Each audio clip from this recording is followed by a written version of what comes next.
આપવા ઈચ્છતા નથી.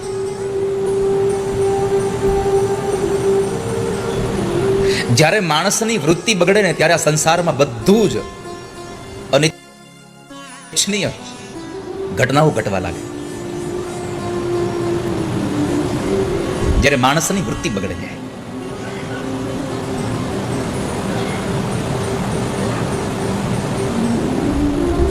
મહાભારતનું યુદ્ધ ચાલ્યું. પાંડવોની સેના દ્વારા કૌરવોની એ સેનાઓનો નાશ થયો. ભીમસેનની ગદાના એક પ્રહારથી દુર્યોધનની જાંઘો તૂટી ગઈ અને એ ધરતી પર પડ્યો છે. દાદા ભીષ્મને બાણ સૈયા મળે છે.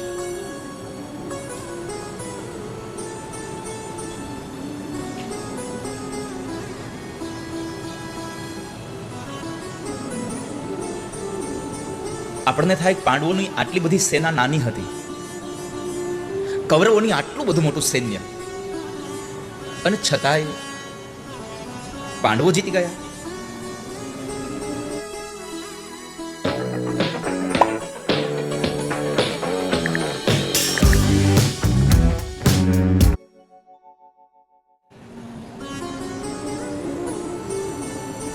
પરિણામ આપણી સૌની સામે છે. પણ એટલા બધા વિશેષ પ્રશ્નો કરવા કરતા એક પ્રશ્ન ઉદ્ભવ થાય કે પાંડવો જીતા શું કામે? પહેલી વાત તો એ કહું, યુદ્ધ થવાનું જ નહોતું. કૃષ્ણ ધારે તો યુદ્ધ થવાનું જ નહોતું. યુદ્ધ થયું એની પાછળનું કારણ છે કૃષ્ણની પ્રતિજ્ઞા. ભગવાને પ્રતિજ્ઞા કરી કે હું હાથમાં હથિયાર નહીં લઉં.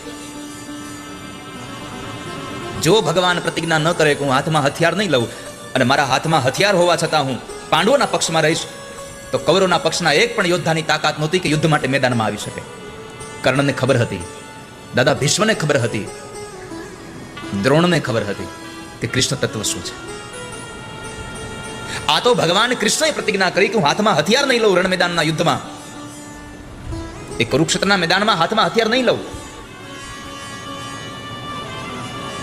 અને એટલા માટે થઈ અને પછી આ મહાભારતનું યુદ્ધ નિર્માણ થયું છે. કર્ણને, ભીષ્મને તમે શું જેવા તેવા માનો છો? છતાં પણ કૃષ્ણના ઈશારે આ બધાના ક્ષણભરમાં મૃત્યુ થયા. એનું કારણ હતું, એનામાં બળ બહુ હતું, પણ એને પક્ષ અધર્મનો નક્કી કર્યો હતો. તમારામાં કેટલું બળ છે એ બહુ મહત્વ નથી, તમારું બળ કેવી જગ્યાએ તમે વાપરો છો એ અગત્યનું છે. આનો આજ કર્ણ અને આના આજ દાદા ભીષ્મ જો પાંડવોના પક્ષમાં હોત તો આજે કૃષ્ણ કરતા વધારે કીર્તિ કર્ણની ગવાતી હોત. એને પક્ષ ખોટો પસંદ કર્યો, અધર્મનો પક્ષ લીધો. પરમાત્મા ધારે તો અધર્મના બધા જ લોકોને સમજાવીને પણ આ યુદ્ધ બંધ રખાવી શકતા હતા, પણ અધર્મ ત્યાંથી ઉભો નહોતો રહેતો. એટલા માટે ભગવાન કૃષ્ણએ આ યુદ્ધને બંધ ન રખાયું. બાકી કૃષ્ણ ધારે તો શું ન કરી શકે? મારા હરિની મરજી વિના કોઈથી તરણું ન તોડાય. આ બધી કૃષ્ણની ઈચ્છા હતી.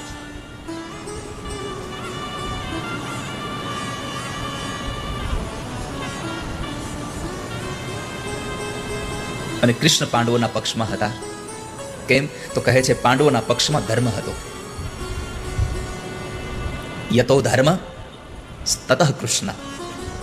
જ્યાં ધર્મ હોય છે ત્યાં કૃષ્ણ હોય છે. અને કૃષ્ણ હોય પછી જય વિજયની અપેક્ષા હોય જ નહીં, કારણ કે તો ત્યાં જ હોય.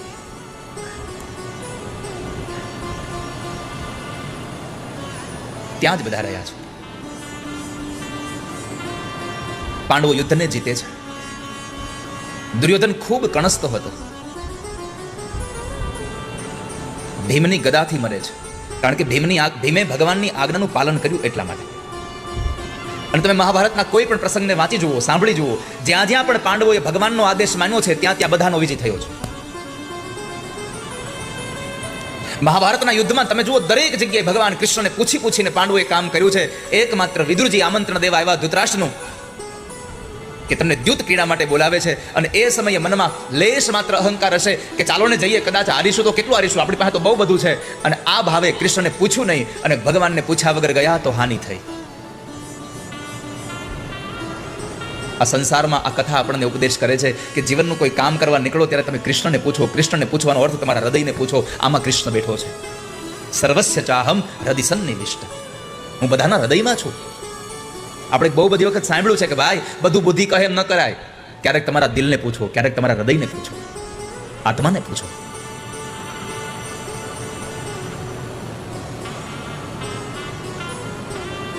એ સમય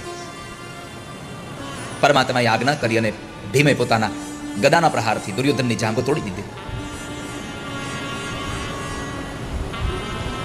પડ્યો છે કણસે જ.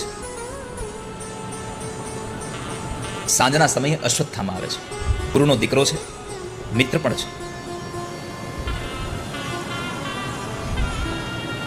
આવીને પેલું વેલું વાક્ય કહ્યું કે દુર્યોધન, જે થવાનું હતું થઈ ગયું, હવે તું શાંત થઈ જા, હવે તારા જીવને શાંત કરી દે. દુર્યોધન શું બોલ્યો ખબર છે? અશ્વત્થામા, જ્યાં સુધી 5 પાંડવો આ ધરતી ઉપર જીવે છે ત્યાં સુધી મને શાંતિ નહીં મળે. પાંડવો સુખમાં છે એટલે મને શાંતિ નહીં મળે. તો મારે તમને ટકોર કરવી છે કે મહાભારતનો દુર્યોધન મરી ગયો, પણ હજી દુર્યોધન ઘણા જીવે છે કે ઘણા લોકોને સુખમાં જોઈને હજી બળતા જ હોય છે. મજા જ ના આવે ને, એને ગમે નહીં. અને આ દુનિયાનો નિયમ છે કે કોઈના દુઃખમાં દુઃખી થવું સાવ સહેલું છે. કોઈનું દુઃખ જોઈ જઈએ અને આપણું હૃદય પીગળી જાય કે જુઓ તો ખરા બિચારાને. કોઈના દુઃખને જોઈને દુઃખી થવું સાવ સહેલું છે, પણ કોઈના સુખને જોઈને વળી પાછું સુખી થવું એ બહુ અઘરું છે. અને એમાંય તમારા પડોશીને સુખી જોઈને સુખી થવું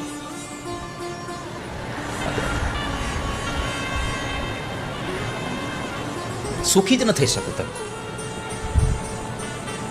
ઘણાને તમે જુઓ ને, આખા ગામની બળતરા લઈને ફરતો હોય, જમતો હોય 6 વખત દિવસમાં, પણ તોય વજન જરાય ચડે નહીં. આપણે પૂછીએ કેમ આમ તમે આ જમતા નથી શું મારા ભાઈ? પેલા તો બધું કહી દે, જમે છે, આમ છે ને તેમ છે ને બધું કરે, પછી ધીમેથી કે આખા ગામની બળતરા કરે છે. સંસાર હજી ઘણા બધા દુર્યોધનથી ભરેલો છે. પાંડવો સુખી થયા તો દુર્યોધન ખુશ ન થઈ શક્યો. અશ્વત્થામાએ તરત જ કહ્યું કે પાંડવો આ સંસારમાં ન રહે તો તને શાંતિ મળે? તો મળે મને શાંતિ, પણ પાંડવોને મારે કોણ? અશ્વત્થામાએ વચન આપી દીધું, હું મારીશ.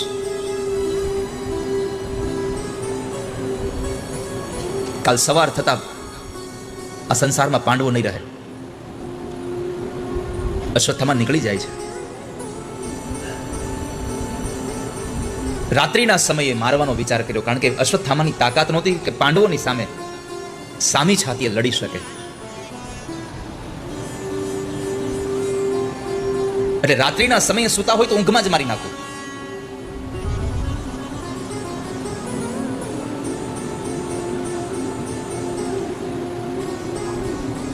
અશ્વત્થામાએ આવું એક ષડયંત્ર તૈયાર કર્યું. રાત્રિનો પ્રહર થયો, ભોજન કરી અને 5 પાંડવો પોતાની પથારીમાં સુવા જાય છે. પાંડવો જ્યારે પોતાની પથારીમાં સુવા માટે જાય એના પહેલા ભગવાન કૃષ્ણ ત્યાં આવ્યા. રાત્રિના સમયે બધાએ ભગવાનને પ્રણામ કર્યા. પ્રભુને પ્રણામ કરી અને પ્રભુને પૂછ્યું, પ્રભુ તમે અત્યારે અહીંયા?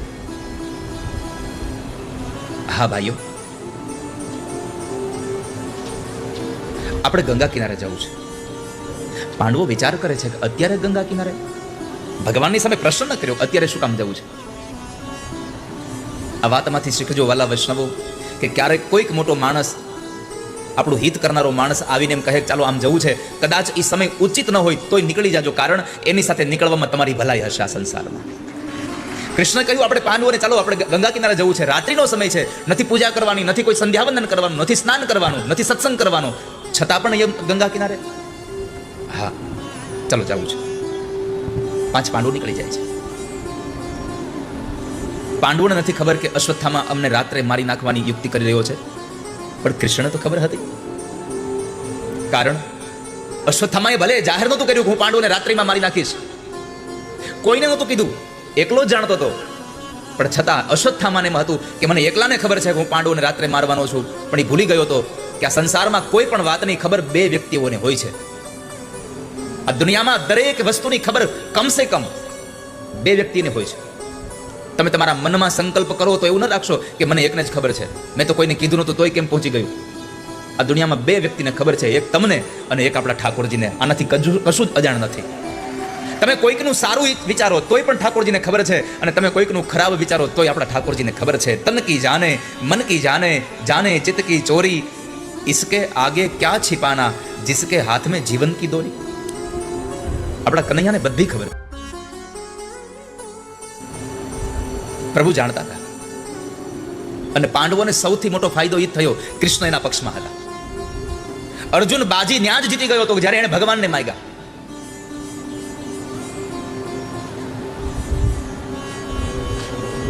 અને પરમાત્માને અર્જુન એટલો વાલો હતો કે કૃષ્ણએ અર્જુનની ક્યાંય પણ અપકીર્તિ થવાની હોય તો એના પહેલા કૃષ્ણએ આખું પ્લેટફોર્મ તૈયાર કરી નાખ્યું હોય. પછી ગમે તે હોય, પોતાની બેનનો જ દીકરો અભિમન્યુ કેમ ન હોય? જો મહાભારતના યુદ્ધનું તમામ યશ અભિમન્યુને મળી જાય અને મારા અર્જુનના હાથમાંથી યશ વયો જાય, એ મને પાલવે નહીં. 7 કોઠાના યુદ્ધમાં 6 કોઠા સુધી પહોંચવા દીધો, 7મા કોઠે લેવડાવી દીધો. કેમ? મારા અર્જુનનો યશ વયો જાય. તમે જો ભગવાનને આટલા પ્રિય થઈ જશો ને તો પછી તમારા યશની ચિંતા મારો ઠાકોરજી કરશે, તમારે ચિંતા નહીં કરવી પડે. તમારી આગળની બધી જ વ્યવસ્થા એ કરશે. યોગ ક્ષેમમ વહામ્યહમ. તમે કેવલ કૃષ્ણને પ્રેમ કરવાનું ચાલુ કરી દો. મહાભારતના યુદ્ધના પૂર્વમાં દુર્યોધન અને અર્જુન બે ભગવાન કૃષ્ણ પાસે આવે છે. દુર્યોધન પહેલા આવી જાય છે, પ્રભુ સુતા છે. અર્જુન પછી આવે છે. દુર્યોધન ભગવાનના મસ્તક પાસે ઉભો છે કે પ્રભુ જાગે એટલી વાત. અર્જુન ભગવાનના ચરણ પાસે બેઠો છે. પ્રભુ તો હાથનો તકિયો કરીને સુતા છે. ઠાકોરજી પ્રભુ જાગ્યા, પથારીમાં બેઠા થયા, સીધા અર્જુનને જોયા. એટલે પૂછું, અર્જુન તું અહીંયા ક્યારે આવ્યો? અર્જુન જવાબ આપે, પ્રભુ આપ નિદ્રામાં હતા, હું આવ્યો ત્યારે, હમણાં આવીને બેઠો. પાછળથી અવાજ આવ્યો, જરાક આ બાજુ જુઓ, એની પહેલા હું આવ્યો છું. ભગવાને જોયું તો દુર્યોધન હતા. અરે દુર્યોધન, તમે આવો. બંને જણા બેઠા છે. પરમાત્મા પૂછે છે કે અત્યારે આવવાનું પ્રયોજન શું છે? કેમ આવ્યા અત્યારે? બંને જણા કહે છે, પ્રભુ આપ જાણો છો કે યુદ્ધ નિર્ણય થઈ ગયો છે, તમારી મદદ લેવા માટે આવ્યા છે, તમે મદદ કરો. હવે બંને જણા એક સાથે આવ્યા છે, શું કરીએ? ભગવાને કહ્યું કે કામ કરો, એક પક્ષમાં હું રહીશ અને એક પક્ષમાં મારી નારાયણી સેના રહેશે.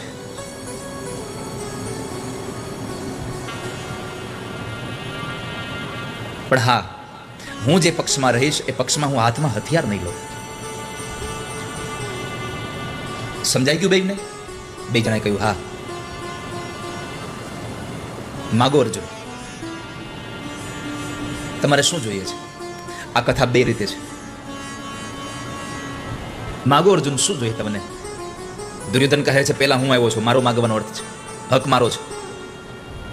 ભગવાને કહ્યું, આવ્યા તમે પહેલા, પણ મેં પેલો અર્જુનને જોયો એટલે પેલી દ્રષ્ટિ એના ઉપર પડી, એટલે માગવાનો હક એનો છે. ભગવાન સૂઈને જાગે ત્યારે પહેલી દ્રષ્ટિ જેના ઉપર પડે એનો પેલો હક થાય. એટલે વાલા ભક્તો, તમને કહું છું કે સૌથી પહેલા મંગળા આરતીમાં ઊભા રહી જાજો. જ્યાં મંગળા આરતી થતી હોય ત્યાં ઊભા રહી જાવ. જેવો આમ પડદો ટેરો ખુલે અને આપણા નાથની દ્રષ્ટિ આપણા ઉપર પડે તો આપણો મનોરથ પૂરો થઈ જાય. મંગળામાં ઊભા રહેજો. બીજી કથા એવી રીતે પણ કહી શકાય. પરમાત્માએ સૌથી પહેલા દુર્યોધનને કીધું કે દુર્યોધન તું પહેલા આવ્યો તો તું માગી લે. અર્જુનને માગવાનો વારો આવ્યો તો દુર્યોધનના મનમાં ચિંતા હતી કે હમણાં આવડવા નારાયણની સેના માગી લેશે તો આ હથિયાર વગરના કનૈયાને, આ હથિયાર વગરના કૃષ્ણને મારા યુદ્ધમાં લઈ જઈને સુઈની પૂજા કરવી. અર્જુન પેલા માગે તો દુર્યોધનને આ ચિંતા હતી, અને દુર્યોધન માગવા માટે પેલો ઉભો થાય તો અર્જુનના મનમાં ચિંતા હતી કે કૃષ્ણ માગી ન લયા.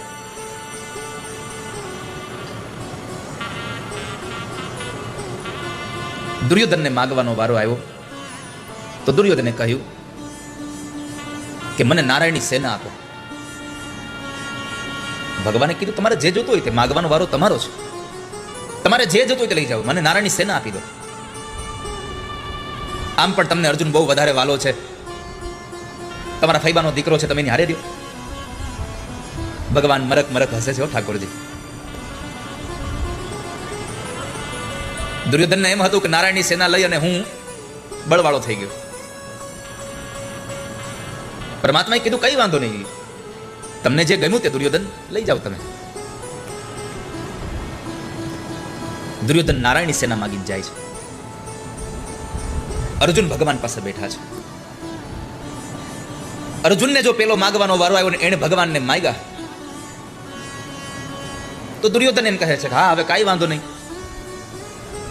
બીજું તો શું થાય, જે માગવાનો વારો એનો હતો ને એને તમને માગ્યા તો મારે તો નારાયણની સેના લઈ જ જવી પડશે. હવે મારા ભાગમાં જે આવ્યું જોતી હતી નારાયણની સેના જ. પણ આવા ઘણા દુર્યોધન હજી જીવે છે, જે જોતું હોય મળી જાય તો ઉપકાર વળી પાછો યશ બીજા ઉપર નાખે કે હા એક બીજું શું. હવે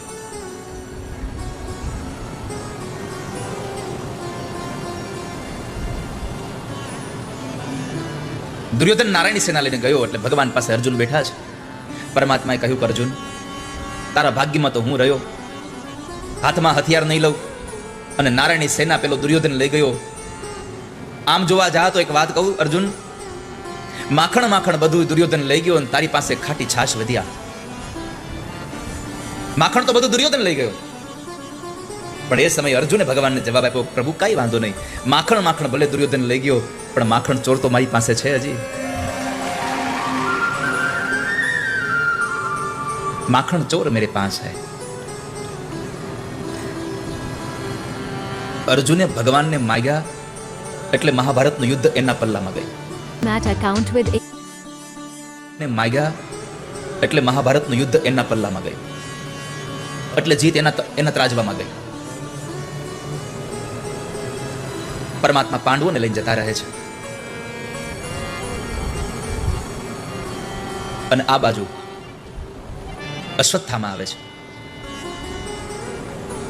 પણ ઘટના એ હતી કે જે જગ્યાએ પાંડવો સુવાના હતા એની જગ્યાએ દ્રૌપદીના 5 દીકરા સુઈ ગયા હતા અને અશ્વત્થામાએ પાંડવો સુતા છે એમ સમજીને દ્રૌપદીના 5 દીકરાઓને મારી નાખ્યા. દુર્યોધનના એકમાત્ર સુખ માટે. આ સંસારમાં તમને ખબર છે, સુખ તમને જ્યારે બીજી વસ્તુ તમારી પાસે જે નથી એમાં જે સુખ મળે છે એની ખબર પડે પછી તમારી પાસે જે વસ્તુ હોય છે એનું તમને સુખ નથી થતું. મહાભારતનો પ્રસંગ છે જ્યારે દેવર્ષિ નારદે ધર્મરાજ યુધિષ્ઠિરના મનની અંદર રાજસુ યજ્ઞનો મહિમા સમજાવ્યો અને એ રાજસુ યજ્ઞના મહિમા સમજાવ્યા પછી મહારાજ યુધિષ્ઠિરને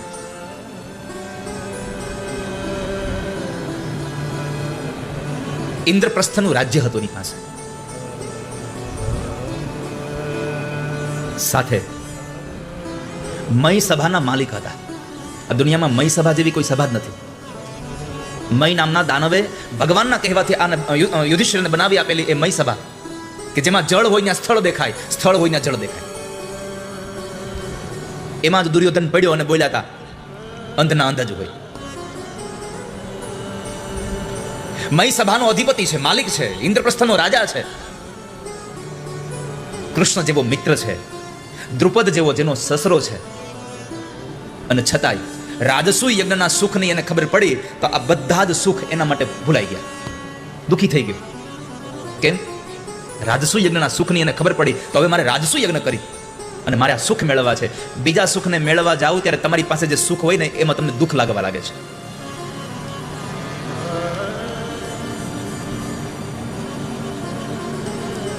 ધર્મરાજ યુધિષ્ઠિર અહીંયા આગળ અશ્વત્થામાએ 5 દ્રૌપદીના દીકરાઓના મસ્તક કાપી નાખ્યા, ચોટલી ભરીને બનાવીને લઈને જાય છે. દુર્યોધન પાસે ગયા. દુર્યોધનને જઈને કીધું કે લ્યો હું પાંડવોના મસ્તક લાવ્યો છું. એટલો હરખાઈ ગયો, એટલો હરખાઈ ગયો. પાંડવો મરાઈ ગયા શબ્દો સાંભળ્યા દુર્યોધનને આમ હરખ થઈ ગયો. ક્યાં છે મસ્તકો? આ રહ્યા, આમ દબાવે છે. બધી ખોપડીઓમાં આંગળી ખૂંચી જાય છે. દુર્યોધન કહે છે કે આ પાંડવોના મસ્તક નથી, કંઈક ભૂલ થઈ ગઈ લાગે છે. અને ખરેખર જ્યાં દીવાના અજવાળે જુએ છે તો પાંડવોના બદલે એ જ સમયે દ્રૌપદીના દીકરાઓના મસ્તક જોયા તો દુર્યોધન જેવા દુર્યોધનની આંખમાંથી અશ્રુની ધારા વહી ગઈ, આંખમાંથી અશ્રુ સરી પડ્યા. અને પછી દુર્યોધન મર્યો છે. કારણ દુર્યોધનને શ્રાપ હતો કે દુર્યોધનનું મૃત્યુ ત્યારે જ થશે જ્યારે હર્ષ અને શોક આ બે ભેગું થશે ત્યારે. અહીંયા પાંડવો મરાયા આ શબ્દ સાંભળીને હરખાઈ ગયો, પણ દ્રૌપદીના દીકરાના મસ્તક જોયા, આંખમાંથી અશ્રુની ધારા વહી અને એ સમયે દુર્યોધને પ્રાણ છોડ્યો છે. હરખ અને શોક બે ભેગું થાય.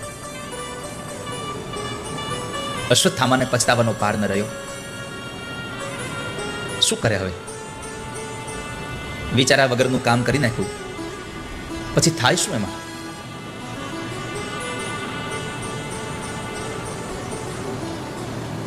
સવાર થયું, ભગવાન કૃષ્ણ સૌને લઈને આવે છે. દ્રૌપદી કપાળ કૂટતા હતા, માં કુંતા એને સાંત્વના આપતા હતા, કારણ કે દીકરાઓના ધડ જોયા, મસ્તક વિહોણા, રક્તની ધારાઓ ચાલી રહી છે, લોહીના ખાબોચિયા ભર્યા છે. ભગવાન લઈને આવે છે. અર્જુને પહેલો પ્રશ્ન કર્યો, પાંચાલિયા કોણે કર્યું?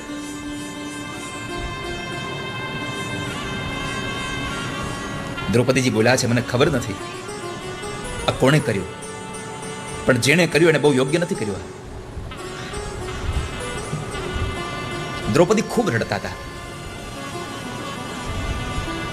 ઘણા બુદ્ધિમાન જીવાત્માઓ પ્રશ્ન કરે કે તમે તો ઘણી વખત કથામાં કહો છો કે દ્રૌપદી તો ભગવાનના ભક્ત હતા, અને ભગવાનનો ભક્ત કોઈ દિવસ કોઈ સ્થિતિમાં રડે નહીં. તો અહીંયા દ્રૌપદી શું કામ રડે છે આજે? જો દીકરાઓ મરી ગયા, ભગવાનની જ ઈચ્છાથી બધું થઈ રહ્યું છે, આવું સમજનારો માણસ આજે દીકરાઓ મરી ગયા તો શું કામ રડે છે? તો યાદ રાખજો વાલા વૈષ્ણવો, દ્રૌપદીને દીકરાઓ મરી ગયા હતા એટલા માટે દુઃખ નહોતું. દ્રૌપદી ભાગવતજીમાં બોલ્યા છે, યુધિષ્ઠિરને જવાબ આપે છે, અર્જુનને જવાબ આપે છે કે મારા દીકરાઓ મરી ગયા એનું મને દુઃખ નથી, પણ મારે રડવું પડે છે એટલા માટે કે કદાચ મારા 5 દીકરાઓને મરેલા જોઈ હું રડું છું, મને રડતી જોઈને કૃષ્ણને દયા આવશે તો મારા દીકરાઓને શાંતિ આપી દેશે. મારા દીકરાઓ મરતા સમયે ભગવાનને યાદ નથી કરી શક્યા. દ્રૌપદીના આ શબ્દો બહુ આપણને સંદેશો આપે છે કે મારા દીકરાઓ મરી ગયા એનું દુઃખ નથી, પણ દુઃખ એ વાતનું છે કે મારા દીકરાઓ ભગવાનને યાદ કર્યા વગરના મર્યા છે. દ્રૌપદી ત્યાં સુધી બોલ્યા છે કે મારા દીકરાઓને મારી જ નાખવા હતા તો જાગ્રત અવસ્થામાં મારવાતા કે જેથી કરીને મરતા સમયે એ કૃષ્ણને યાદ કરી શકે, મરતા સમયે પ્રભુને યાદ કરે.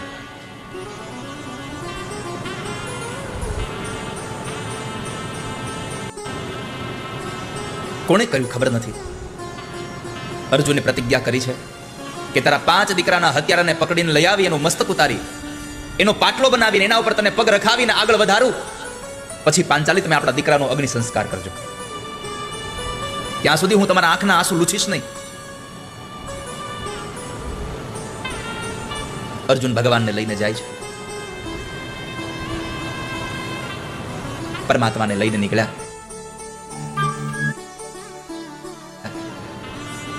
માર્ગમાં ભગવાનને પ્રશ્ન કર્યો, પ્રભુ આ કોણે કર્યો છે?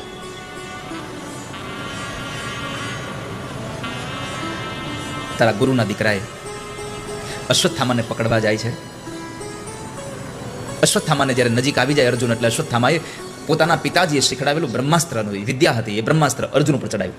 આખા શરીરમાં અગ્નિ લાગ્યો, બળવા લાગે છે.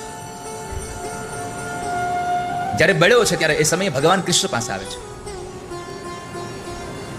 કૃષ્ણ કૃષ્ણ મહાબાહો ભક્તાનામ ભયં કર કો દહ્યમાના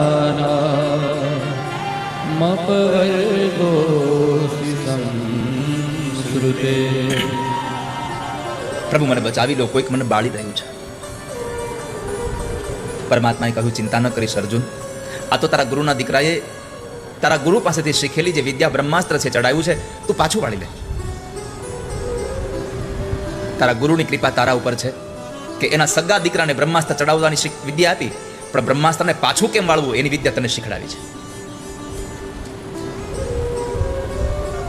અહીંયા સંસારના શિક્ષકો માટેનો એક સંદેશો છે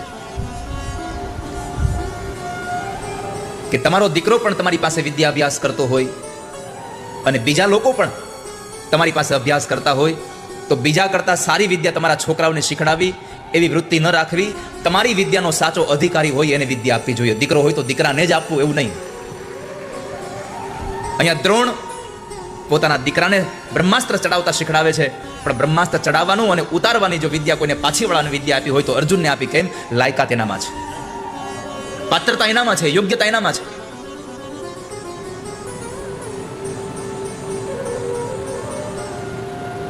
બ્રહ્માસ્ત્રને પાછું વાળી અશ્વત્થામાને પકડી અને લઈ જાય છે. માર્ગમાં ભગવાને બહુ કહ્યું અર્જુનને, હો કે એલા તું આને પકડીને લઈ જા છો, આને મારી નાખ. અર્જુન કહે છે ના, દ્રૌપદી પાસે લઈ જઈશ. અરે ત્યાં જઈશ ત્યાં તારો વિચાર બદલી જશે, રેવા દે, મારી નાખ. અર્જુન કહે છે ના પ્રભુ, બ્રાહ્મણ છે, મારા ગુરુનો દીકરો છે, નહીં મારું. જો કે આમ તો ભગવાન એની પરીક્ષા જ કરતા હતા કે અર્જુન શું કરે છે. પરમાત્માના કહેવા છતાં પણ અર્જુન નથી મારતા. અશ્વત્થામાને પકડીને લઈ જાય છે. પાંચાલી પાસે જઈને કહ્યું કે લે પાંચાલી, તારા 5 દીકરાનો હત્યારો અહીંયા લઈ આવ્યો છું. આંખ ખોલે છે, જુએ છે તો અશ્વત્થામા હતા. 5 દીકરાના હત્યારા હતા, છતાં પણ અશ્વત્થામાને 2 હાથ જોડીને પ્રણામ કર્યા છે અને પોતાના પતિને પ્રાર્થના કરીને કીધું, ઉવાચ ચાસહંતસ્ય બંધનાનયનમ સતી મુચ્યતામેશ બ્રાહ્મણો નિતરાં ગુરુ. બ્રાહ્મણો નિતરામ ગુરુ. આને છોડી દો તમે, આને જવા દો તમે. કોને પકડી લાવ્યા છો? અર્જુન તો પૂછે છે તું કોને પગે લાગે છે?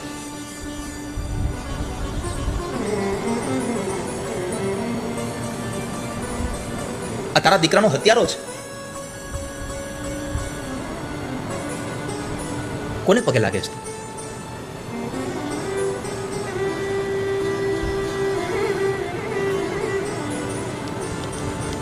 દ્રૌપદી કહે છે કે મારા દીકરાનો હત્યારો ભલે રહ્યો, પરંતુ આ તો ગુરુપુત્ર છે, બ્રાહ્મણ છે અને મરાય નહીં. હું તમને કહું છું, છોડી દો આને, છોડી દો.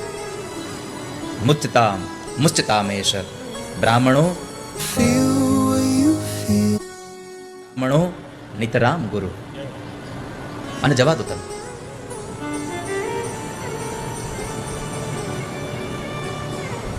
અને મારશો તો બ્રહ્મ હત્યાના અધિકારી બનશો.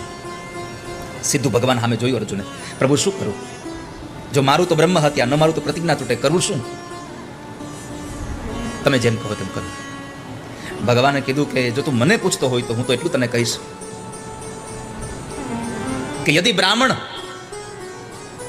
આતતાયી હોય તો પણ એને મારવો ન જોઈએ, અને બ્રાહ્મણ હોવા છતાં પણ આતતાયીનું કામ કર્યું હોય તો એને મૂકવું ન જોઈએ. બ્રહ્મ બંધુર્ન હંતવ્ય. બ્રાહ્મણો વધને પાત્ર નથી.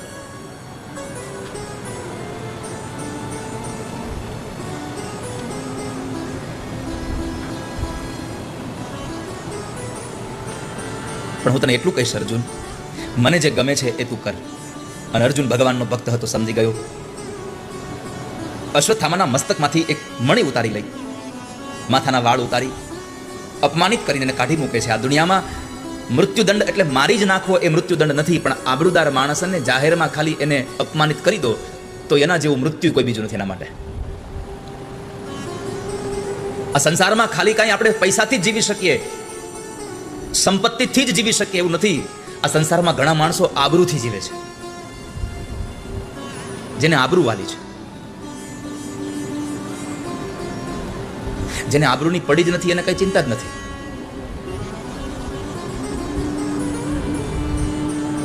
આબરૂ વાલી છે. અશ્વત્થામાનું અપમાન કર્યું, હળધૂત કર્યો, મર્યા જેવું જીવન જીવે.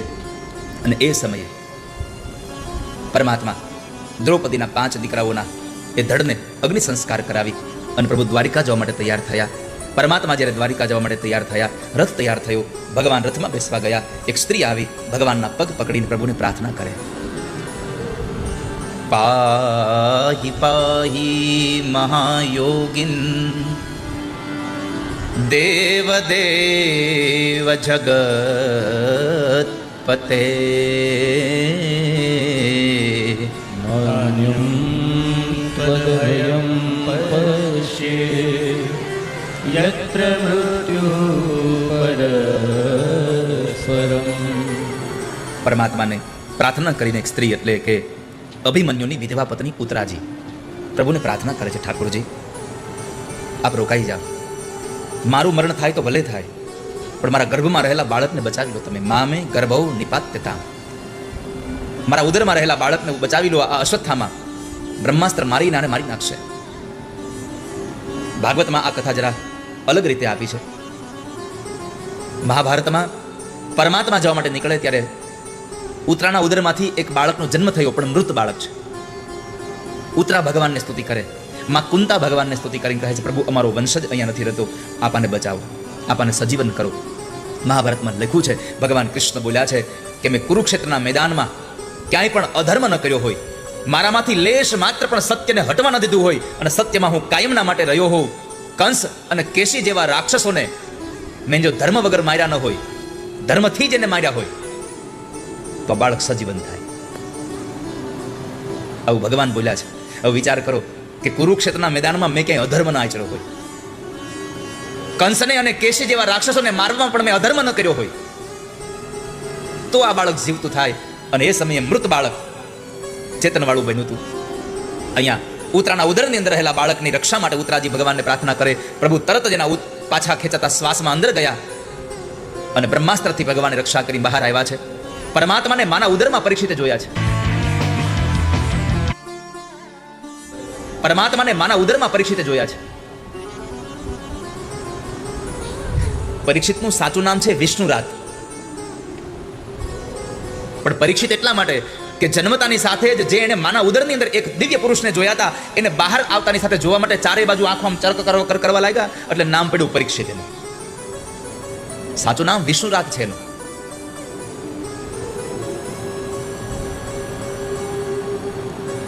પરીક્ષિતની રક્ષા કરી માના ગર્ભમાં ભગવાન બહાર આવ્યા, જવા માટે તૈયાર થયા, તો બીજી એક માં આવી અને પ્રભુને પ્રાર્થના કરે છે. કૃષ્ણાય વાસુદેવાય દેવકી નંદનાય ચ નંદગોપકુમારાય ગોવિંદાય નમો નમઃ. હે પ્રભુ આપ રોકાઈ જાઓ. તો ફૈબા આવીને ભગવાનને પ્રાર્થના કરે. ભગવાન તો મરક હસી પડ્યા અને કહે છે, અરે અરે ફૈબા, તમે મને પગે લાગો છો? તમે વડીલ છો, મારે તમને પગે લાગવું જોઈએ, તમે મને પગે લાગો છો? ભગવાનનું આ વાક્ય સાંભળી અને જરા ગદગદિત સ્વરેમાં કુંતા બોલ્યા છે, પ્રભુ મારા ભાઈના દીકરા કૃષ્ણને પગે નથી લાગતી, હું તો અખિલ બ્રહ્માંડના નાયકને, આ સર્વ જીવની અંદર રહેલા આ પ્રભુ તમને પગે લાગુ છું. હું તમને જાણી ગઈ છું, તમે કૃષ્ણ છો, મારા ભાઈના દીકરા નહીં, તમે બ્રહ્મ છો. તમે બ્રહ્મ છો એવું કહ્યું એટલે ભગવાને કીધું, ઓહો તમે તો પેલા બ્રહ્માજીને પગે લાગો. ના ના ના ના, હું પેલા બ્રહ્માને નહીં, એ બ્રહ્માનું જેને સર્જન કર્યું છે કૃષ્ણ તમને પગે લાગુ છું. હું પૂર્ણ પુરુષોત્તમ તમને પગે લાગુ છું. પ્રભુ આપ રોકાઈ જાઓ. આ હસ્તિનાપુરનું રાજ્ય અમારી પાસે આવ્યું, તમે વયા જશો? અને હસ્તિનાપુરનું રાજ્ય અમારી પાસે આવે ને તમે જો જતા રહેતા હોવ તો કુંતા તમારી ફઈ તમને એમ કહે છે કે અમારે આ રાજ્ય નથી જોઈતું, અમારે કૃષ્ણ તમે જોઈએ છે. વિપદઃ સંતુ ન શશ્વત તત્ર તત્ર જગદગુરો. પરમાત્મા પાસે કહ્યું,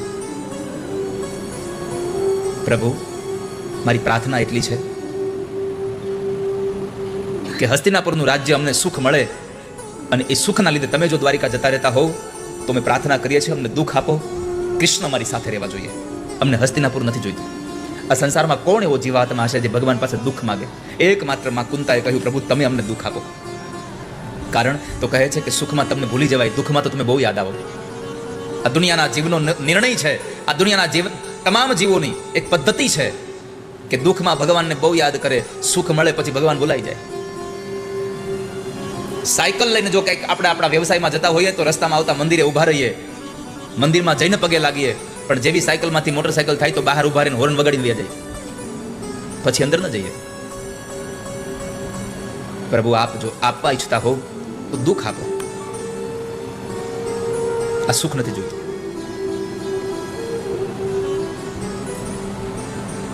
પ્રભુ આપ રોકાઈ જાઓ, આપ રોકાઈ જાઓ.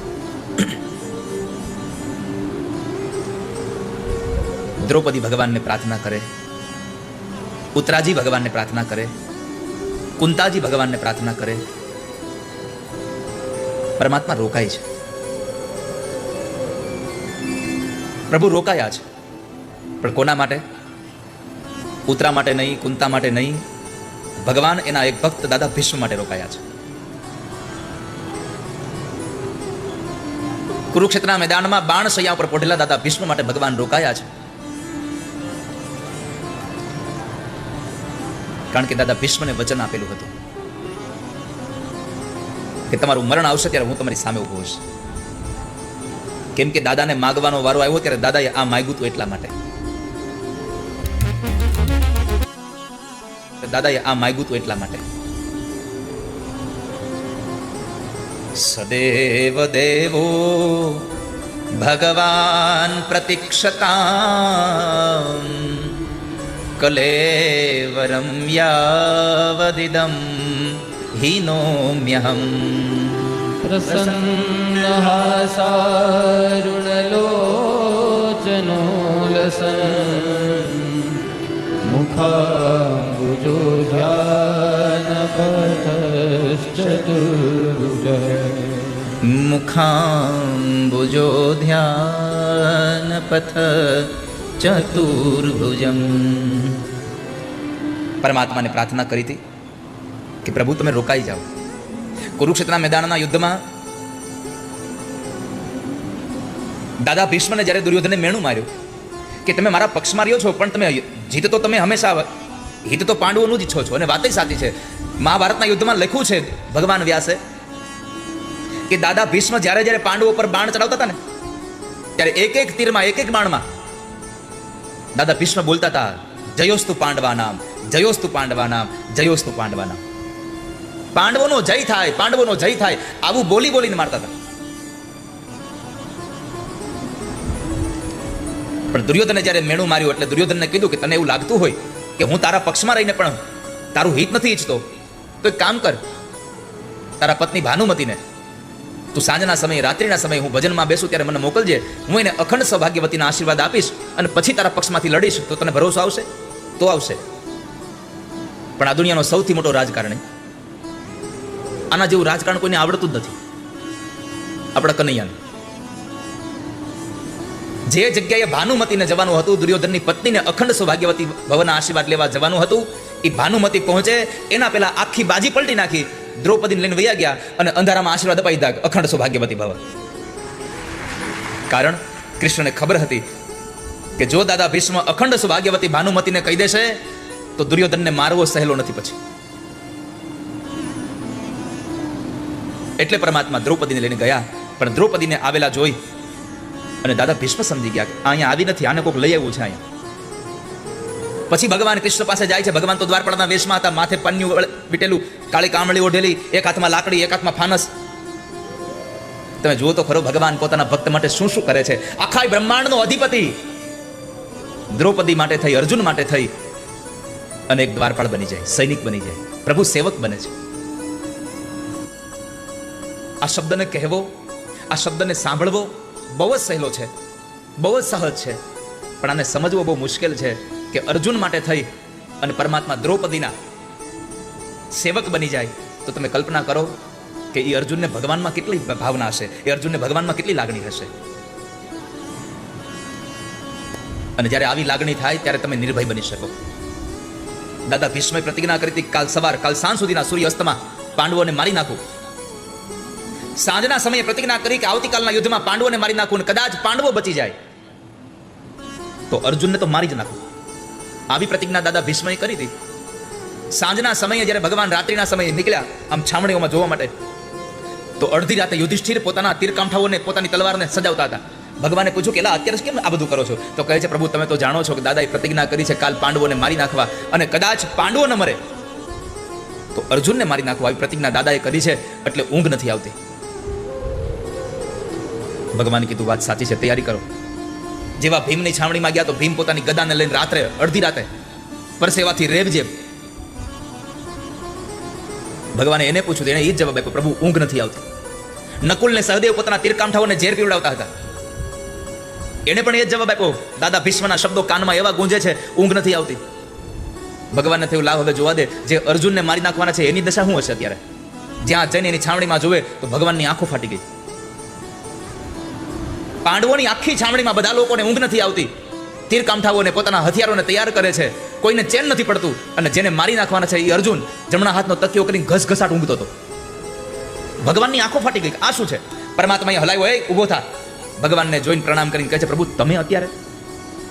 ભગવાન કે મારું અત્યારે અહીંયા આવવાનું મૂક, તું જવાબ દે. શું? તો કે દાદા ભીષ્મે પ્રતિજ્ઞા કરી, યાદ છે તને?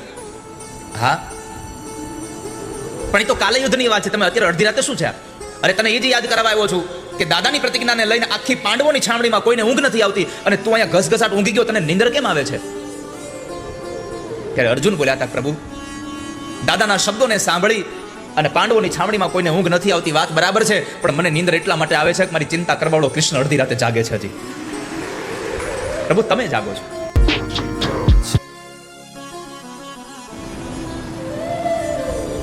એ સમય પરમાત્મા સેવક બનીને જ્યારે ગયા હતા અને દાદા ભીષ્મ ઓળખી ગયા અને પૂછ્યું કે તમે મારી આ ભક્તિનું આ તમે પરિણામ આપ્યું મને, આ ફળ આપ્યું તમે મને? પરમાત્મા હસીને બોલ્યા છે કે દાદા આ તમારી ભક્તિનું પરિણામ નથી, આ એનું ફળ નથી. આ તો ધર્મને બચાવવા માટે મારે જે કરવું હતું એ મેં કર્યું છે, પણ તમારી ભક્તિથી બહુ રાજી થયો છું. તમારે જે જોઈતું તે માગી લો. સવારે યુદ્ધના મેદાનમાં યુદ્ધ માટે જવાનું અને આગલી રાતે ભગવાન કહે કે તમારે જે જોતું હોય માગી લો. ત્યારે દાદાએ એમ ન કહ્યું કે કુરુક્ષેત્રના મેદાનના યુદ્ધમાં અમારી જીત થાય, પણ દાદાએ કહ્યું પ્રભુ આપવું હોય તો એટલું આપો કે મારા મૃત્યુના સમયે તમે મારી સામે ઊભા હો અને ભીષ્મ પ્રાણ છોડી દે.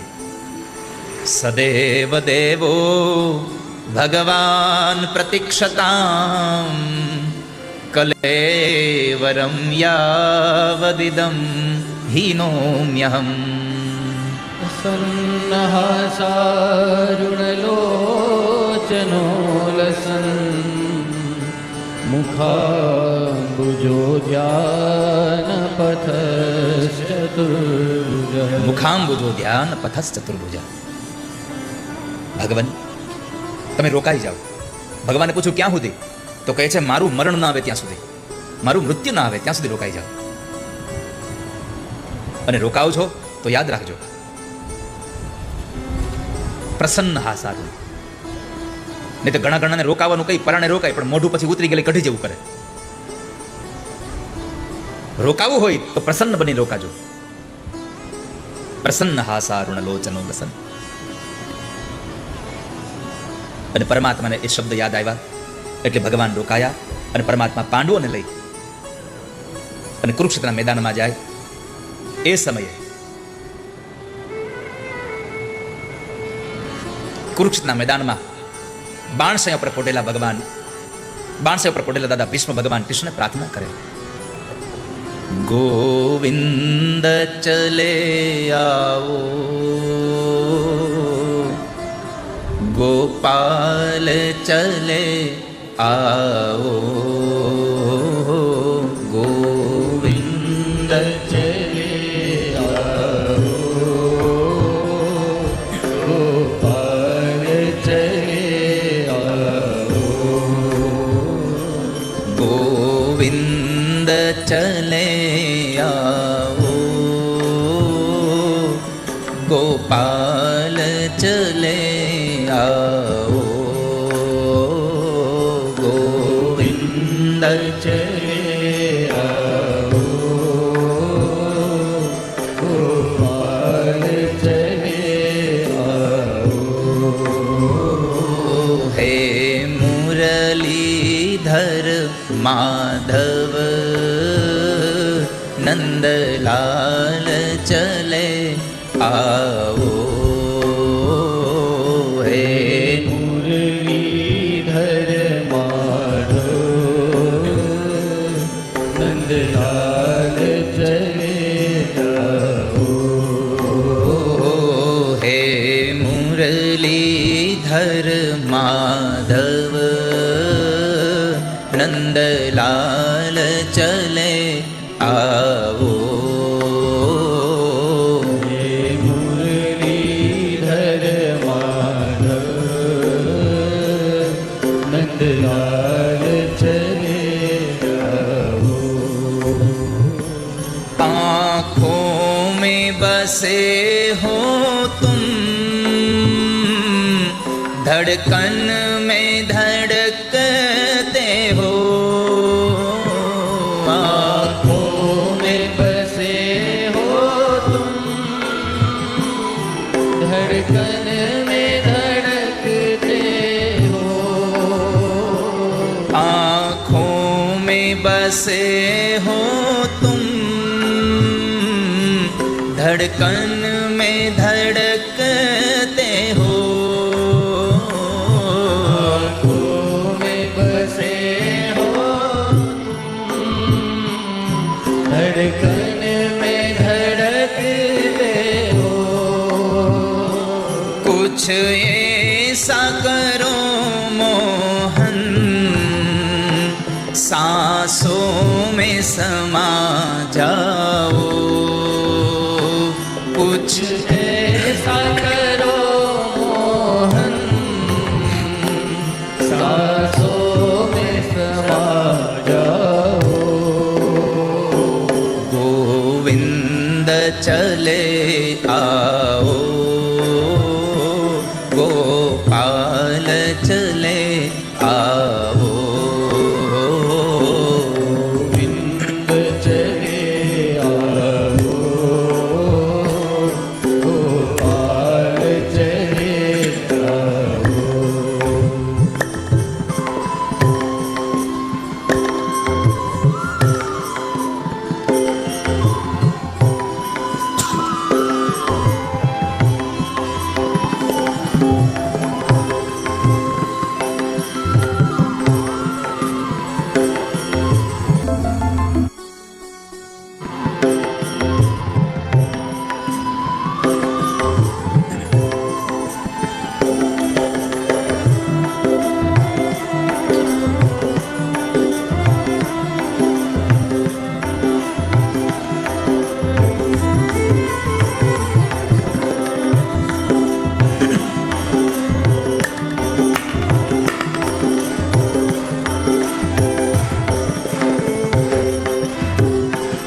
तेरे दर्शन को मोहन,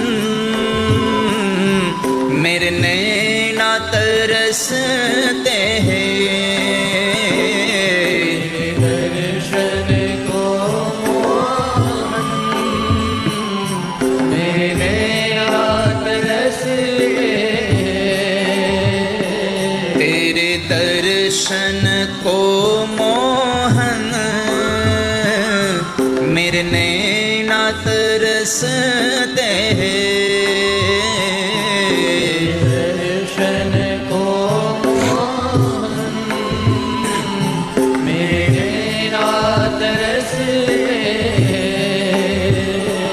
हे यरज मेरी गिरिधर, अब और न तरसाओ। अर्ज मेरी गिरधर, अब और न तरसाओ। गोविंद चले आओ, गोपाल चले आओ।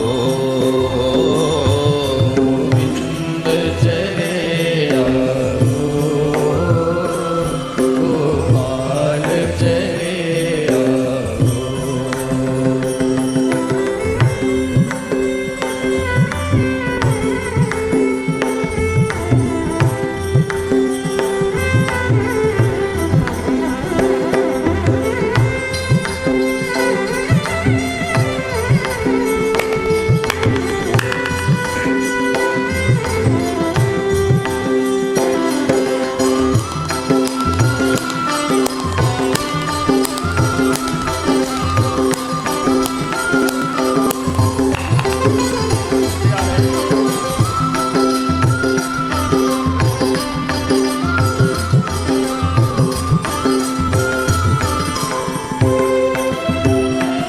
एक शर्त जमाने से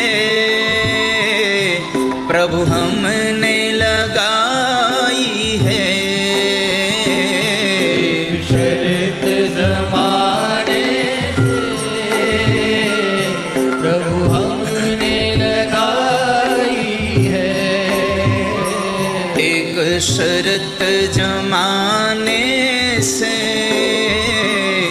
प्रभु हमने लगाई है शर्त ज़माने से प्रभु हमने लगाई है या हमको बुला लो तुम या खुद ही चले आओ हमको बुला लो तुम या खुद ही चले आओ गोविंद चले आओ गोपाल चले आओ चले आओ गोपाल चले आओ हे मुरलीधर माधव नंदलाल चले आओ मुरलीधर माधव नंदलाल चले आओ हरे राम हरे कृष्ण हरे राम हरे कृष्ण राम हरे कृष्णा हरे राम हरे कृष्णा हरे राम हरे कृष्ण हरे राम हरे कृष्ण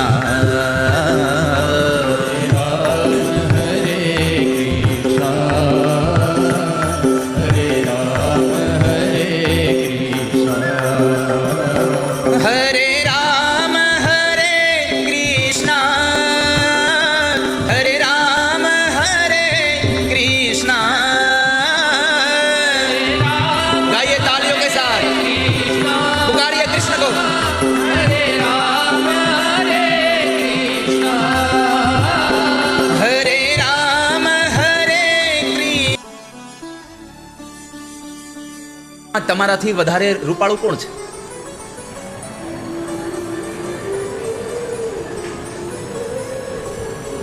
બીજું પ્રભુ મારું મન તમારામાં એટલા માટે લાગ્યું છે કે તમે ભક્તોની લાજ રાખવા વાળા છો. દાદાએ કીધું કે તમે ભક્તોની લાજ રાખવા વાળા છો. ભગવાને કીધું કે મેં ક્યાં કોઈની લાજ રાખી? તો કે મારી જ તો રાખી. અરે મેં તમારી શું લાજ રાખી? દાદા ભીષ્મ યાદ કરાવે છે, પ્રભુ ખબર છે તમારી પ્રતિજ્ઞા હતી કે હું હથિયાર હાથમાં નહીં લઉં. હા, તો મારી પ્રતિજ્ઞા હતી કે જો તમારા હાથમાં હથિયાર ન લેવડાવું તો હું ગંગાનો દીકરો ન કહેવાઉં કે દિવસ. वासुदेव कर चक्र हाथ न धरे तो तुमको मुख न दिखाऊं लाजत है मेरी गंगा मैया मैं शांतनु सुत न कहाऊं. तो તમારી પ્રતિજ્ઞા સામે મારી પ્રતિજ્ઞા હતી. તમને યાદ છે અર્જુનને બચાવવા માટે થઈ અને તમે રથનું પૈડું લઈને મારી સામે દોડ્યા હતા અને ત્યારે તમે બોલ્યા હતા કે હા દાદા, મને મારી પ્રતિજ્ઞા કરતા મારા ભક્તોની પ્રતિજ્ઞા વધારે વાલી છે. મને મારી આબરૂ કરતા મને મારા ભક્તોની આબરૂ વધારે વાલી છે. ડારી ચક્ર હરી હસી पर्यो ઉત્તર દિયો બ્રજરાજ તજી પ્રતિજ્ઞા મોરી મેં ભીષ્મ તોરી પ્રતિજ્ઞા કાજ. તારી પ્રતિજ્ઞા તૂટી ન જાય ભીષ્મ, એટલા માટે મેં મારી પ્રતિજ્ઞા તોડી દીધી છે.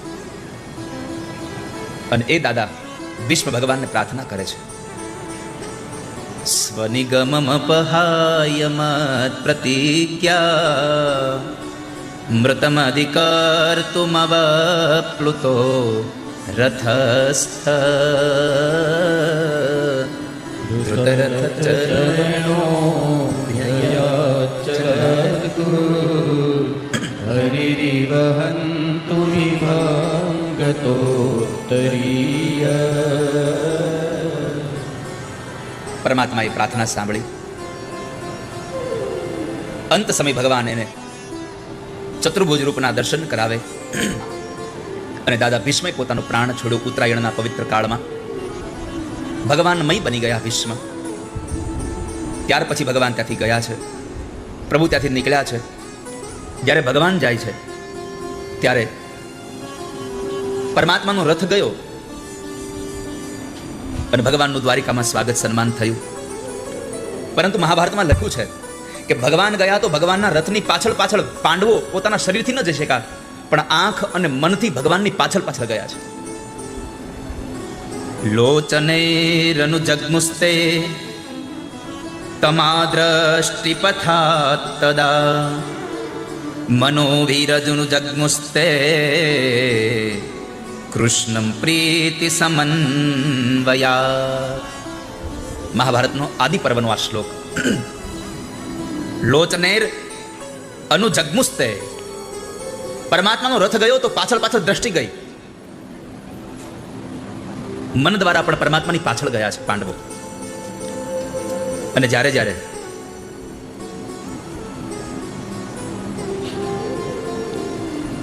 કોઈ જાય અને જ્યારે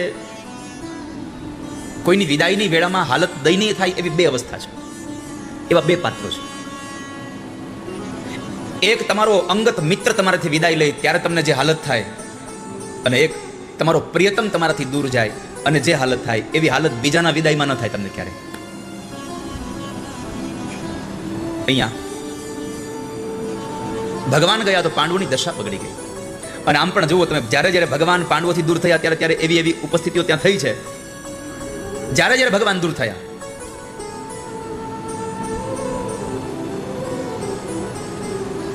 ઘણા બધા ચિંતકો તો કહે છે કે મહાભારતમાં તમે જુઓ તો બે પક્ષ પાડવા જેવા છે કે જ્યારે કૃષ્ણ પાંડવોની સાથે હોય ત્યારે એની દશા શું હતી, અને જ્યારે કૃષ્ણ પાંડવોની સાથે નહોતા ત્યારે દશા શું હતી. આ બે જો વિભાગ પાડો તો ખ્યાલ આવશે કે પરમાત્મા વગરનું જીવન શું હોય આપણું બધાનું.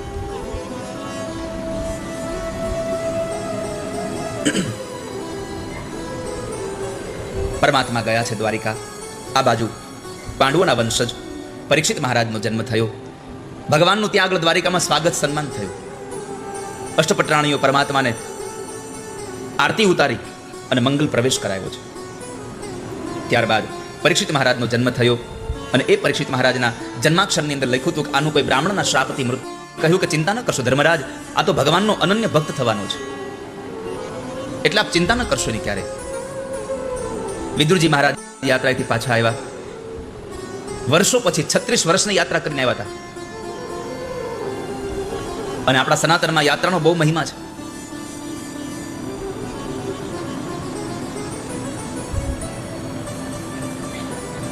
તીર્થમાં જઈએ તો પાપ ધોવાઈ જાય. અન્ય ક્ષેત્રે કૃતમ પાપમ તીર્થ ક્ષેત્રે વિનશ્યતિ, તીર્થ ક્ષેત્રે કૃતમ પાપમ વજ્રલેપો ભવિષ્યતિ. તીર્થમાં જાઓ તો તમારા પાપ ધોવાઈ જાય છે, પણ તીર્થમાં જઈને પાપ કરો તો પછી ભોગવવા જ પડે, એમાં સંશય જ નથી.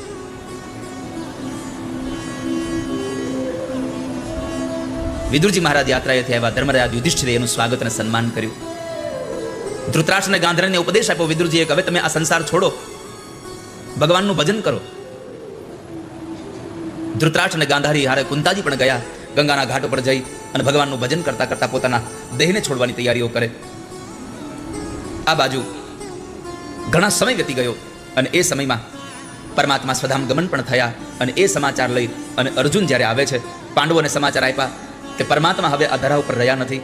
એટલે પાંડવો પણ ખૂબ ભાંગી પડ્યા છે. થોડો સમય જીવા ખરા, પણ એ સમયમાં પરીક્ષિત મોટા થયા એટલે પછી રાજગાદી એને સોંપી દઈ અને 5 પાંડવો અને દ્રૌપદી હિમાલયના માર્ગે નીકળી પડ્યા ભગવાનના ભજન માટે અને પોતાના દેહના ત્યાગ માટે. આ બાજુ પરીક્ષિત મહારાજ મોટા થયા. ઈરાવતી નામની કન્યા સાથે એનું લગ્ન થયું. જન્મે જે આદિ દીકરાઓ થયા છે.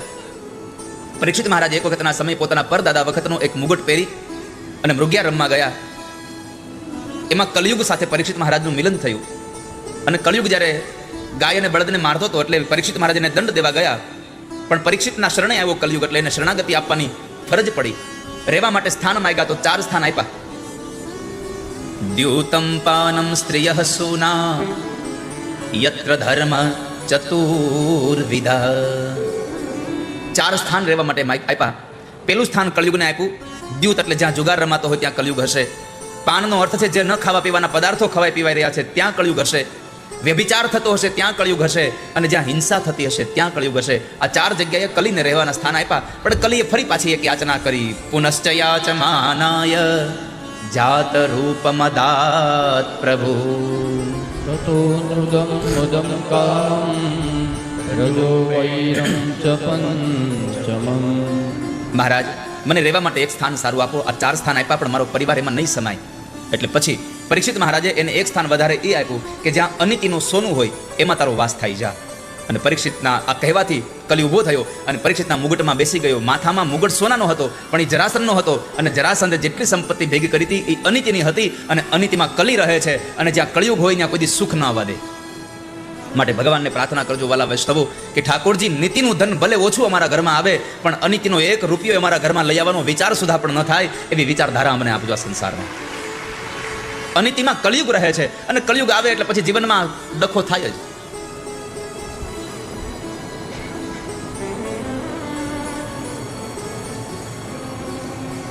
અને એ કલી માથા ઉપર સવાર થયો તો પરીક્ષિતની મતિ બગડી. શમીક ઋષિના આશ્રમમાં જાય છે અને ત્યાં ઋષિનું પૂજન કરવાના બદલે અહંકારમાં મગ્ન થયો અને ઋષિના ગળામાં મરેલો સાપ પહેરાયો. તો ઋષિના દીકરા શૃંગી એને શ્રાપ આપ્યો કે મારા ગુરુદેવના ગળામાં જેણે મરેલો સાપ નાખ્યો છે એને આજથી 7મે દિવસે જીવતો તક્ષક નાગ દંખ દઈ અને મૃત્યુ થશે. આ શ્રાપ આપ્યો. પરીક્ષિત ઘરે જાય છે, માથા પરથી મુગટ ઉતાર્યો અને થયું કે આ તો મારાથી પાપ થયું. ફરી પાછા આશ્રમમાં આવી અને શમીક ઋષિ પાસે પ્રાર્થના કરે છે. પણ પછી ખબર પડી કે મને તો શ્રાપ મળી ગયો છે. એટલે પોતાનું રાજ્ય જન્મેજય આદિ રાજાઓને સોંપી દઈ અને શમીક ઋષિના કહેવા અનુસાર તમારે જો આ શ્રાપમાંથી મુક્ત થવું હોય, આ શ્રાપના ભયમાંથી છૂટી જવું હોય,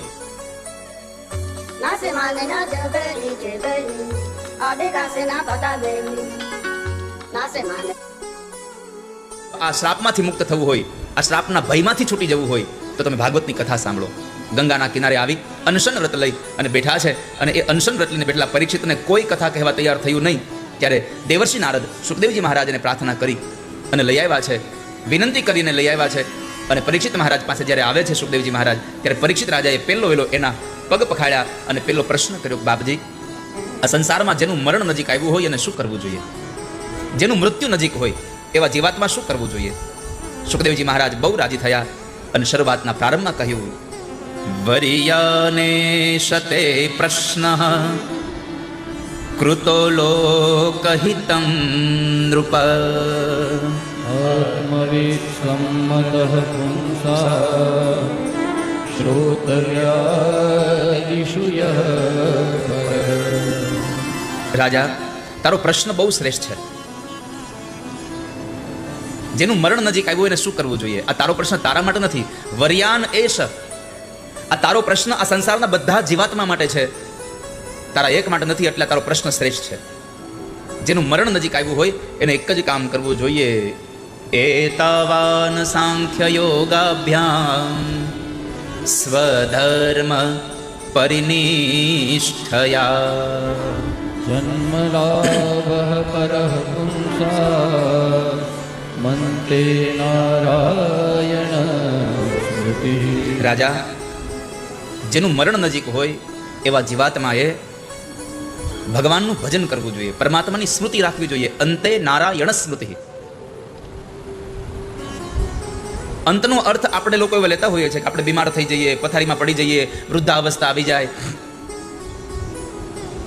એને અંત સમય કહેવાય. આ સંસારમાં અંત સમય એને કહેવાય. જે શ્વાસ તમે અંદર લઈ જાઓ છો એ પણ અંત સમય છે, જે શ્વાસ બહાર કાઢો છો એ પણ અંત સમય છે.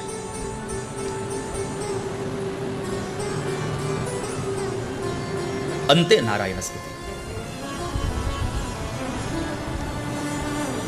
માણસ ભગવાનનું અંતકાળે ભજન કરે, પણ અંતકાળનો અર્થ શ્વાસ અંદર જાય એ પણ છેલ્લો હોઈ શકે, શ્વાસ બહાર નીકળે એ પણ છેલ્લો હોઈ શકે, આજનો દિવસ પણ આપણો છેલ્લો હોઈ શકે, આજની ઘડી પણ આપણી છેલ્લી હોઈ શકે.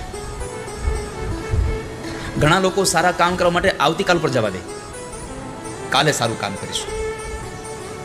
જેને કાલ સારું કામ કરવું છે ને એના માટે એક પંક્તિ તમારા બધા માટે મારી પાસે છે. કોણ જાણી શકે કાળને રે, સવારે કાલ કેવું થશે, કોણ જાણી શકે કાળને રે સવારે કાલ કેવું થશે. કોણ જાણી શકે કાળને રે સવારે કાલ કેવું થશે. કોણ જાણી શકે કાળને રે સવારે કાલ કેવું થશે. આ કાયામાંથી હંસલો રે ઓચિંતાનું ઉડી જશે. આ કાયામાંથી હંસલો રે ઓ ચિંતાનો ઉડી જશે. તારા મોટા મોટા બંગલા રે મોટર ને ગાડી વાડી. તારા મોટા મોટા બંગલા રે મોટર ને ગાડી વાળી. તારા મોટા મોટા બંગલા રે મોટર ને ગાડી વાડી. તારા મોટા મોટા બંગલા રે મોટર ને ગાડી વાળી. બધી માયા મૂડી મેલીને પૂરી મેલીને ખાલી હાથે જવું પડશે. આ કાયામાંથી હંસલો રે ઓ ચિંતાનો ચાલ્યો જાશે. આ કાયામાંથી હંસલો રે ઓ ચિંતાનો ચાલ્યો જાશે.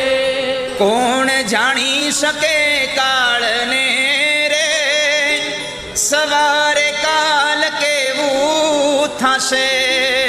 કોણ જાણી શકે કાળને રે સવારે કાલ કેવું થશે.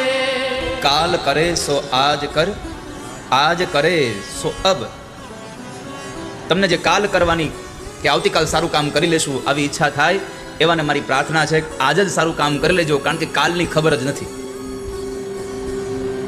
જે કામ તમારા હાથમાં સારું થવું હોય, જો એક વાત યાદ રાખજો, સારું કામ કરવા માટે કોઈ મુહૂર્ત ખરાબ હોતું નથી અને ખરાબ કામ કરવા માટે કોઈ મુહૂર્ત સારું હોતું નથી. જેને સારું કામ કરવું છે અત્યારે જ કરી લે, ભલે ને કાળ ચોઘડિયું ચાલે. અને જેને ખરાબ કામ કરવું છે એ ક્યારેય ન કરે, કારણ કે ક્યારેય એના માટે શુભ ચોઘડિયું આવતું જ નથી. અને તમે કામ કરશો ને તો દુનિયા તો કહેશે તમને કે હજી થોડીક રાહ જોઈ તો હું ઉતાવળ હતી આટલી બધી. થોડોક સમય જવા દેવો હતો ને, તમારે પેલા વેલ સેટ થઈ જવું હતું ને.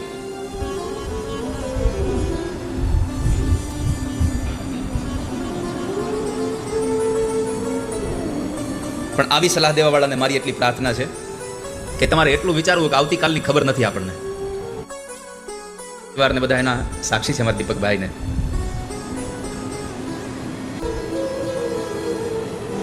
પણ એ સમયે કલીનો અવતાર દુર્યોધન આવેશમાં આવી અને વિદુરજી મહારાજનું અપમાન કરે છે અને એને કહે છે કે અહીંથી એને કાઢી મૂકો, અહીંયાથી મારા રાજ્યમાં રહી અને મારું અનાજ ખાય અને પક્ષ જો પાંડવોનો લેવો હોય તો મારે એની જરૂર નથી. અહીંયા એને કાઢી મૂકે છે.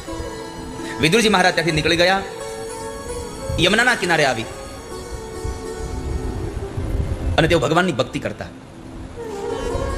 ગ્રંથોમાં લખ્યું છે કે તીર્થમાં નદીના કિનારે આવી અને વિદુરજી મહારાજ તાંદલિયાની ભાજી ખાય, પણ ખાલી પાણીમાં બાફેલી ખાય, એમાં મીઠું પણ ન નાખે.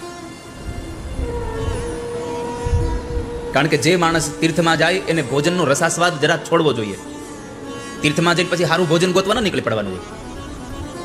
ઘણા લોકો અહીંથી ગંગાજીના કિનારે રોકાય અને 10-15 દિવસ થાય પછી છોકરાને ફોન કરે, અમે અહીંયા 1 મહિના માટે આવ્યા છીએ છોકરાઓ, હવે આપણે આજુબાજુમાંથી કે કોઈ સગા સંબંધી ઓળખીતું કોઈ અહીંયા હરિદ્વાર આવે છે? એટલે છોકરા પૂછે કેમ બાપા શું કામ પડ્યું? તો કે હજી અમારે 15 દિવસ અહીંયા રોકાવાનું છે અને ઓલું અથાણું થઈ રહ્યું છે, અથાણું મોકલજો ને થોડું. અરે તમારી ભલી થાય, તમે અથાણા ખાવા હરિદ્વાર ગયા છો? શાસ્ત્રોમાં લખ્યું છે જે માણસ યાત્રા કરવા જાય એ માણસોએ ત્યાં નિદ્રાનો ત્યાગ કરવો જોઈએ. જે માણસો યાત્રા કરવા જાય એ માણસોએ ત્યાં સુખ સાહેબીનો ત્યાગ કરવો જોઈએ. જે માણસ યાત્રા કરવા જાય અને ભોજનનો ત્યાગ કરવો જોઈએ, અતિરિક્ત ભોજન ન કરવું જોઈએ. માણસે લોભનો ત્યાગ કરવો જોઈએ યાત્રામાં. પણ આપણે તો રિક્ષા બાંધવા જઈએ તો કઈ ઓલાય તો હમણાં 10 કીધા, તમે 15 હે નાખ્યો છો. અરે ભગવાન હાટુ પ્રસાદનો પડીઓ લઈ જવાનો, એમાં આપણે એને કન્વિન્સ કરતા હોય, ભાઈ આટલા અમે 3 જણા લેવાના છીએ, એક આપી દે ને આટલા પૈસામાં. મને એ નથી સમજાતું. તમે શાકભાજી લેવા જાવ ત્યાં ભાવ કરાવી શકો, તમે હાડી લેવા જાવ ત્યાં ભાવ કરાવી શકો, હોનું લેવા જાવ ત્યાં કોઈ ભાવ ન કરાવી શકો. ત્યાં તો કોઈ તમે કીધું નહીં કે ઓછા કરો, અમારે લેવું છે એટલું બધું.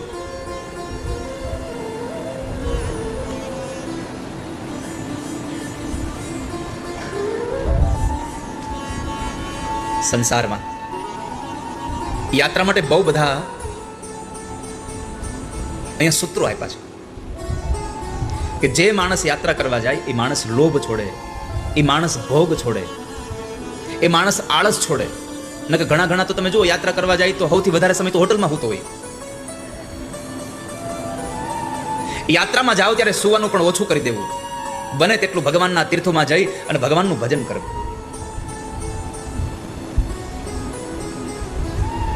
અન્ય ક્ષેત્રમાં કરેલું પાપ તમારું બળી જાય છે. અને એટલા જ માટે આ વ્યાસપીઠથી વારે વારે સંકલ્પ કરીએ કે વર્ષમાં 1 કરતાં વધારે તીર્થમાં યાત્રાઓ થાય અને એ તીર્થમાં તમે બધા સાથે આવો અને ભગવાનની કથા સાંભળી શકો. ત્યાં તમે વારંવાર આ વર્ષે પણ 2 યાત્રાઓ છે. ફેબ્રુઆરી મહિનામાં 22 ફેબ્રુઆરીથી 28 ફેબ્રુઆરી રંગોત્સવની ધૂળેટીની કથા વૃંદાવનમાં છે. અને તમે બધા વૃંદાવન આવજો મારી સાથે. ગઈકાલે ટ્રેનની ટિકિટ ખુલી ગઈ છે.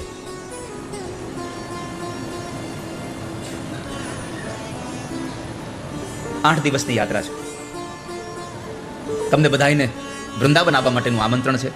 પણ એક જ વ્યવસ્થા છે ખાલી કે હવના ખર્ચે આવવાનું છે. હવને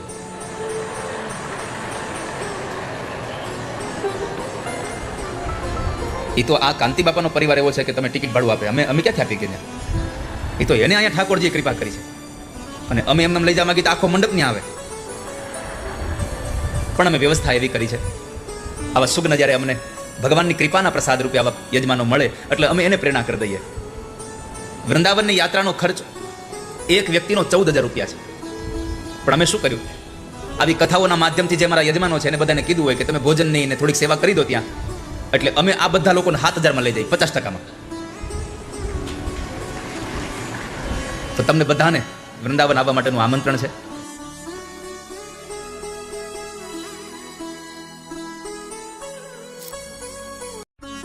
છે અને તમને બધાને સાથે સાથે અધિક મહિનામાં કૈલાસ માનસરોવર આવવાનું હોય તે આમંત્રણ છે. કૈલાસની કથા છે માનસરોવરની. તો બધા માનસરોવર પણ કથામાં આવજો. હવે તો લાલા તારીખ આવી ગઈ છો તો કમિંગ સૂન વાળું મૂકી છે. હવે તો આ લોકો વિચારશે કે ક્યાંથી આપશો. 27 મે 27/5 થી 10 જૂન સુધી 14 દિવસની યાત્રા કૈલાસ માનસરોવરની છે. અને 100 લોકોને લઈને જવાના છે. ખાલી કેટલા? ખાલી 100 લોકોને લઈને. કારણ કે ત્યાં બહુ બધા નહીં આવે. નહીં આવેનું કારણ એ છે ત્યાં ઠંડી બહુ હોય છે.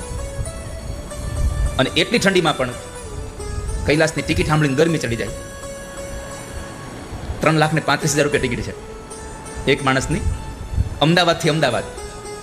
અમદાવાદથી બેસે ને અમદાવાદ સુધી આવે ત્યાં સુધીની બધી જ વ્યવસ્થા એ રાધે રાધે પરિવાર દ્વારા આ 2 ટૂર. મારો મૂળ ભાવ એ છે કે તમે તીર્થમાં આવીને ભગવાનનું ભજન કરો. અન્ય ક્ષેત્રે કૃતમ પાપમ તીર્થ ક્ષેત્રે વિનશ્યતિ, તીર્થ ક્ષેત્રે કૃતમ પાપમ વજ્ર લેપો ભવિષ્યતિ. તમે તીર્થમાં જાશો તો તમારા પાપ ધોવાઈ જશે. અને કૈલાસ તો એવી ભૂમિ છે, અદ્ભુત ભૂમિ છે ભગવાન મહાદેવની. માનસરોવરમાં એ સ્નાન કરવાની, માનસરોવરના કિનારે બેસીને ભગવાનનો યજ્ઞ કરવાની, માનસરોવરના કિનારે બેસીને ધૂન ગાવાની. જયરામ દાદા શું મજા હતી ત્યારે વખતે. દર્શન તું હતો ને કૈલાસ, તું ને જયરામ દાદા 2 જ હતા. આ વખતે એમ તારા ભાગમાં હશે એટલે બીજી વખત યાત્રા થઈ કૈલાસને. એક વખત આ શરીર કૈલાસ જઈ આવ્યું છે, હવે બીજી વાર જવાનું છે. અને કૈલાસે તમને બધાને આવવાનું આમંત્રણ છે તમારે. પણ નિયમ યાદ રાખો હવના. સૌથી અગત્યનો નિયમ આ યાદ રાખો તમારે. એમ તો જૂન મહિનાથી અમેરિકામાં કથા છે, ન્યાય આવજો ને, મને શું વાંધો છે. 2 મહિના અમેરિકા છે, ત્યાં આવજો. અને અમેરિકા જવા હાટુ પાસપોર્ટની જરૂર પડે, રેશન કાર્ડ લઈને આવતા નહીં પાછા.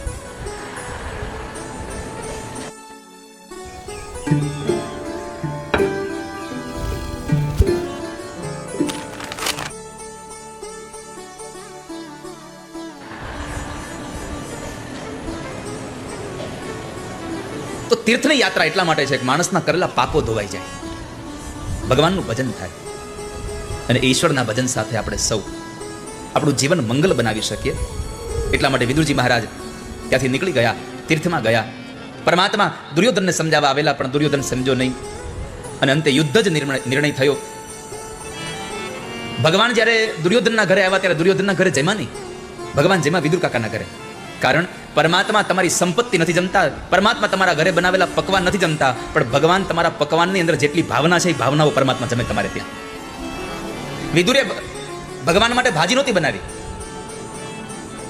દુર્યોધને ભગવાન માટે 32 ભાતના પકવાન બનાવ્યા, છતાં પણ પરમાત્મા દુર્યોધનના એ બધા જ મેવા છોડી અને વિદુરજીના ઘરે તાંદળિયાની ભાજી ખાવા ગયા. કેમ? दुर्योधन के मेवा त्यागे, दुर्योधन के मेवा त्यागे, साग विदुर घेर खाई, सबसे ऊंची प्रेम सगाई, सबसे ऊंची प्रेम सगाई. ભગવાને વિદુરજીના ઘરે તાંદળિયાની ભાજી ખાધી. સુખદેવજી મહારાજ કહે છે, રાજા પ્રભુ પ્રેમના ભૂખા છે, નહીં કે મારી તારી સંપત્તિના. અને ભગવાનને સંપત્તિની જ ભૂખ હોત તો દ્વારિકાની નગરી અને સમુદ્રમાં ડૂબાડી ન દીધી હોત, દરિયામાં ડૂબાડી ન હોત એ નગરીને. પછી ભગવાન ચાલ્યા ગયા, વિદુરજી મહારાજ યાત્રાએ ગયા. વર્ષો પછી વિદુર અને ઉદ્ધવનું મિલન યમુનાના કિનારે થયું અને ત્યાં ભગવાન સ્વધામ ગમન થયા છે એના સમાચાર જ્યારે વિદુરને મળ્યા, વિદુર ખૂબ દુઃખી થયા છે, પણ એને ઉદ્ધવને પરમાત્માનો સંદેશો સંભળાવવા માટે પ્રાર્થના કરી. તો એ સમયે ઉદ્ધવે કહ્યું કે તમે મૈત્રેય ઋષિના આશ્રમમાં જાઓ, આ કામ ભગવાને મૈત્રેય ઋષિને સોંપ્યું છે કે મારા વિદુરને તમે મારો સંદેશો સંભળાવજો. તો એ સમયે એક રાત્રિ ભગવાનના અંતરંગ સખા સાથે રોકાયા અને પછી વિદુરજી ગંગાના કિનારે મૈત્રેય ઋષિના આશ્રમમાં આવ્યા છે. મૈત્રેય ઋષિની પાસે આવી અને પેલો પ્રશ્ન કર્યો, બાપજી આ સંસારમાં સુખ અને દુઃખ કેમ પ્રાપ્ત થાય છે? સુખાય કર્માણિ કરોતિ લોકો, નતૈ સુખમ વાન્યદુપારમ વા. વેદ ભૂયસ્તતેવ દુઃખં યદત્રયુક્तं ભગવાન વદેન. યદત્ર યુક્તં ભગવાન વદેન. પ્રભુ આ સંસારમાં માણસ સુખ અને દુઃખને પામે છે, એનું કારણ શું છે? આ વાક્યનો જવાબ તો મૈત્રેય ઋષિએ બહુ સંક્ષિપ્તમાં આપ્યો, કર્મણ્ય વાધિકાર હસ્તે મા ફલેષુ કદાચન. આ સંસારનો જીવાત્મા જેવા કર્મ કરે છે એવા ફળ ભોગવે છે, એમાં સંશય જ નથી રાજ. પછી તો વિદુરજી મહારાજની સાથેના સંવાદમાં મૈત્રેય ઋષિ પૃથ્વીના સર્જનની કથા બતાવે કે ભગવાન નારાયણે પોતાની નાભીમાંથી એક કમળ પ્રગટ કર્યું, કમળની અંદર બ્રહ્માની ઉત્પત્તિ કરી અને એ બ્રહ્માને સૃષ્ટિના સર્જનનો આદેશ આપ્યો, પણ એણે જળમાં રહેવાવાળાની રચના કરી, પણ પૃથ્વી જળમાં લીન હતી. એટલે ભગવાન નારાયણને પ્રાર્થના કરી તો પરમાત્મા નારાયણે વરાહ અવતાર રૂપ લઈ અને ભગવાન પૃથ્વીને લેવા માટે ગયા. એ પૃથ્વીને લઈને જ્યારે આવતા હતા ત્યારે હિરણ્યાક્ષ નામનો એક રાક્ષસ ભગવાનને કહે છે કે એ છોડી દે, ધરતી મારી છે, છોડી દે. પરમાત્મા બહુ સમજાવે છે કે ભાઈ આ ધરતી કોઈની નથી, સૌની માં છે. પણ છતાંય પણ એ હિરણ્યાક્ષ સમજો નહીં અને પરમાત્માએ એની સાથે યુદ્ધ કરી અને અંતે એને મોતને ઘાટ ઉતાર્યો. પૃથ્વીને લઈ આવી અને એ શેષ નારાયણની ફણા પર પ્રસ્થાપિત કરી. વિદુરે પ્રશ્ન કર્યો, હે બાપજી આ રાક્ષસ કોણ હતો?